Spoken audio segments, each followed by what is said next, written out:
পচা চাউলেৰে মধ্যাহ্ন ভোজন কৰাই ছাত্ৰ ছাত্ৰীৰ ভৱিষ্যত গঢ়াৰ আখৰাত এখন বিদ্যালয়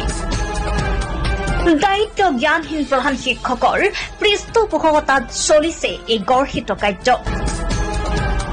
প্ৰকৃততে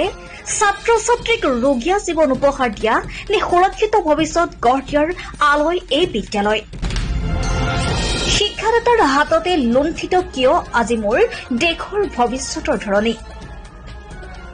চাওক শিক্ষামন্ত্ৰী ডাঙৰীয়া চাওক আপোনাৰ বিভাগত এয়া চলিছে কি এইখনি হৈছে কলিয়াবৰ পচা চাউলৰ মধ্যাহ্ন ভোজন দিয়া বৰকুলি বালিকা প্ৰাথমিক বিদ্যালয় ছাত্ৰ ছাত্ৰীসকলৰ দুপৰীয়া আহাৰৰ বাবে চৰকাৰে বিনামূলীয়া মধ্যাহ্ন ভোজনৰ ব্যৱস্থা কৰিছে কিন্তু মধ্যাহ্ন ভোজনৰ নামত কি খোৱা হৈছে ভালদৰে চাওক স্বাস্থ্যসন্মতভাৱে খুৱাবলগীয়া আহাৰৰ নামত ছাত্ৰ ছাত্ৰীসকলক অখাদ্য খোৱাৰ অভিযোগ উঠিছে বিদ্যালয়খনত মধ্যাহ্ন ভোজনৰ নামত ছাত্ৰ ছাত্ৰীক পোকে ধৰা পচা চাউলৰ ভাত খোৱাৰ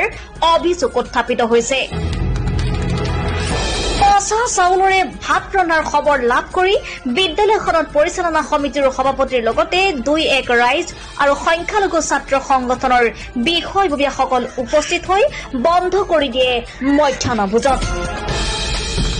সেই সময়তে বিদ্যালয়ত উপস্থিত নাছিল প্ৰধান শিক্ষকগৰাকী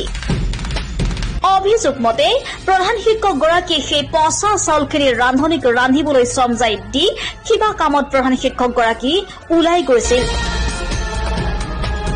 ইপিনে আন এক অভিযোগৰ মতে প্ৰতিজন ছাত্ৰ ছাত্ৰীক এটাকৈ গোটাকণি দিয়াৰ পৰিৱৰ্তে ৪ ফাল কৰি দিয়া হৈছিল বিদ্যালয়খনত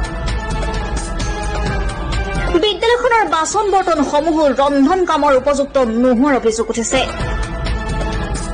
ছাত্ৰ ছাত্ৰীক মধ্যাহ্ন ভোজনৰ নামত অখাদ্য খুৱাই থকা প্ৰধান শিক্ষকগৰাকীয়ে নিজৰ মৈমতালিৰে বিদ্যালয় চলোৱাৰ আন এক গুৰুতৰ অভিযোগ উত্থাপিত হৈছে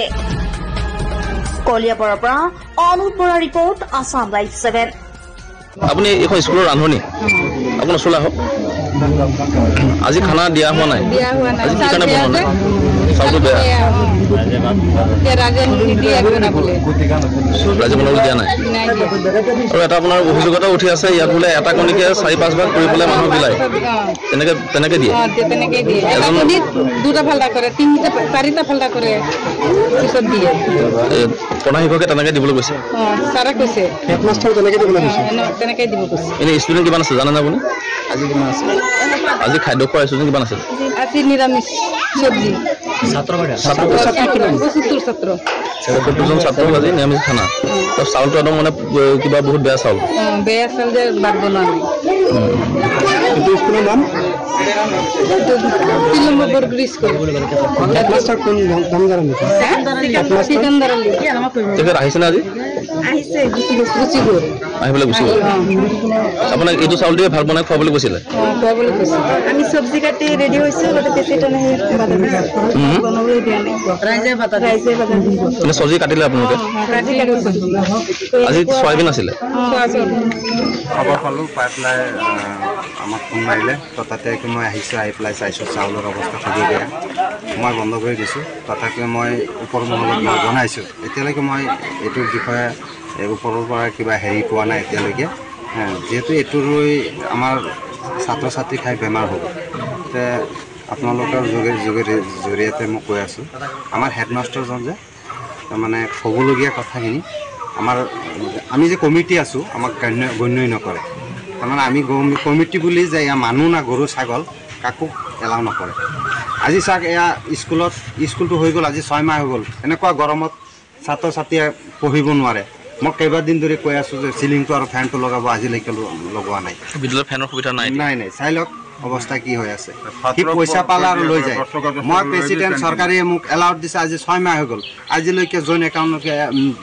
মোৰ একাউণ্টটো খোলা নাই আপুনি কি স্কুলৰ পৰিচালনা সমিতিৰ সভাপতি কিন্তু নাম মাত্ৰহে মোক দি থৈছে কামত নহয় কামত মোৰ সি কেপাচিটি কি কৰে সিহে জানে মই CRC-ক এতিয়া জনাইছোঁ বস্তুটো এতিয়ালৈকে CRC-ও এইটো কি হেৰি লোৱাই নাই ষ্টেপ লোৱাই নাই ভাল ইয়াৰ আগতে জনাইছিলে নাই আগতে জনাইছোঁ বহুতবাৰ জনাইছোঁ এই স্কুলৰ কিমান কমপ্লেইন শুনি থাকিব গোটেই বৰগুলিৰ ভিতৰত নম্বৰ 1ত ৰেকৰ্ড বেয়া থাকিলে আমাৰ এইটো স্কুলৰ মাষ্টৰ হেডমাষ্টৰৰ ৰেকৰ্ড বেয়া আছে মই আৰু কি ক'ম ৰাইজক সোধক মই কি যিখিনি জানো আৰু মই তাৰ লগত আৰু নোৱাৰোঁ